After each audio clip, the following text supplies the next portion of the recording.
Good morning, જય Shri Krishna, welcome to the my new vlog.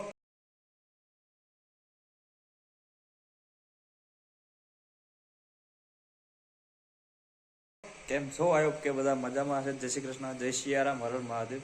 તો સવારમાં આપણે વ્લોગ ચાલુ કરી દીધો. અત્યારે સવારના વાગ્યા છે 10 અને બદલાઈ લો બાપા. હજી તો 11 વાગ્યા, એટલે 11 10 વાગ્યા. મમ્મી રસોઈની તૈયારી કરી રાખ્યા. 10 વાગ્યા આમ લગાડ્યું.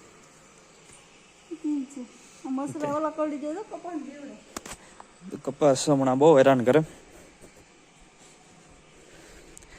આપણે આપણા કામે નીકળી જાય. ગાય બસોને અંદર લઈ લઈએ. તડકાનું પ્રમાણ વધી ગયું. અત્યારે બપોરના વાગી ગયા છે 12:30 અને જમવા બેસી ગયા. સવારનો ઓળો રીંગણાનું અને રોટલી છે સવારની. શાક કેનું બનાવ્યું તો કે રીંગણા વટાણા ફુલાવરનું શાક છે. ઠંડી ઠંડી છાશ.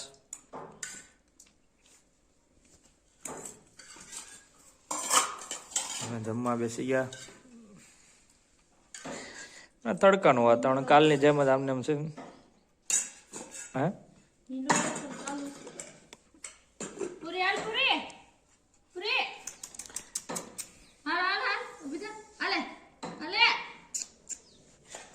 હોઈ ગઈ પાછી.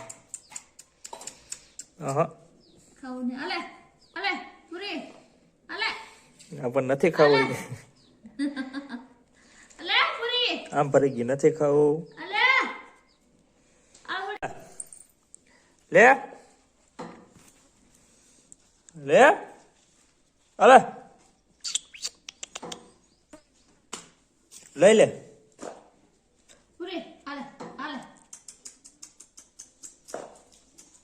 આખી ત્યાલ છો બીતી કેમ હોય રોડ.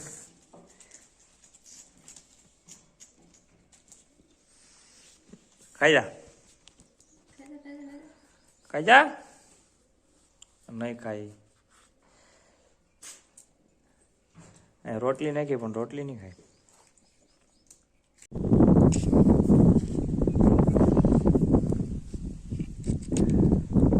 તો આપણે માંડવીમાં અડધી ટપકની નળી પથરાઈ, અડધી હજી બાકી છે. કેમ કે આ બધી નળી છણામાં હતી તો છણામાંથી ડાયરેક્ટ ઉપાડીને અમે અહીંયા મૂકી દીધી. અને હવે બાકી રહ્યા જે ફીંડલા તમને દેખાય રોલ, તો એ રોલ દ્વારા એને પાથરવાની છે. અને ડાયરેક્ટ કાલે પાણી ચડાવી દેવાનું છે. કારણ કે હવે એને પાણી આપવાનો સમય થઈ ગયો છે, તો પછી એને આપવું જરૂરી છે.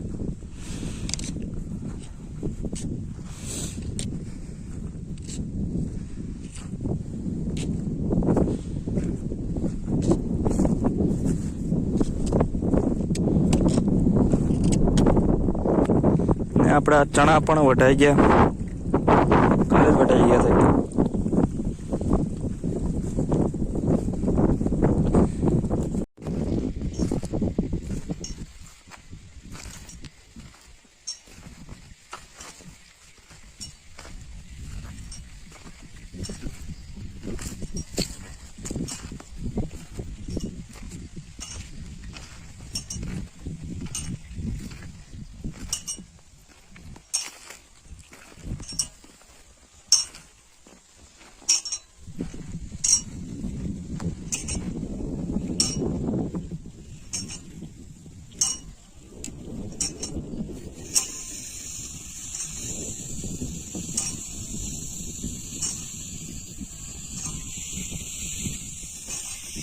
અત્યારે સાંજનો સમય થઈ ગયો ને અમે ટપકમાં આપણે જે પાઇપ પાથરીથી એમાંથી પાણી કાઢવાનું ઓલું છે. મતલબ કે એક વખત આખી ટપકમાંથી પાણી છૂટું એમને કાઢી નાખવાનું, કારણ કે જેમાં કસ્તર હોય એ રહી ના જાય.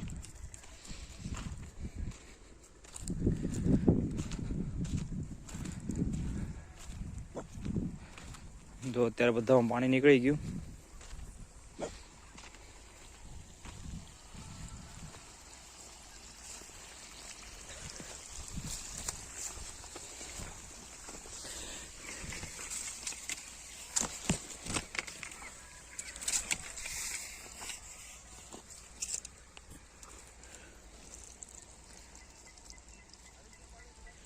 હા, એક જ વાલ ચાલુ છે.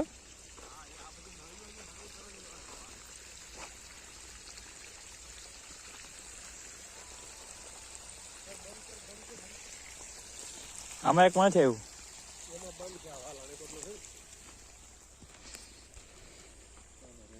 તો ગુડ ઇવનિંગ બધાને. અત્યારે જમવાનો પ્લાન ચાલુ થઈ ગયો. આ લીલું લસણ ખેતરમાંથી લઈ આવ્યા. એટલા દાણા થઈ જાય ને આ સોળાફળીનું શાક મને એવું લાગે છે કે બનવાનું છે. મારે ને મારી મમ્મીને ખાવાનું બાકી હતું એમ. જો અત્યારે સોળાફળી હરખી કરીએ આમાં, કારણ કે કંઈક ને કંઈક ખરાબ હોય આમાં. એ આ તે એવું બધું જીવજંતુ. એક મિનિટ શું કેમાં જતું રહ્યું?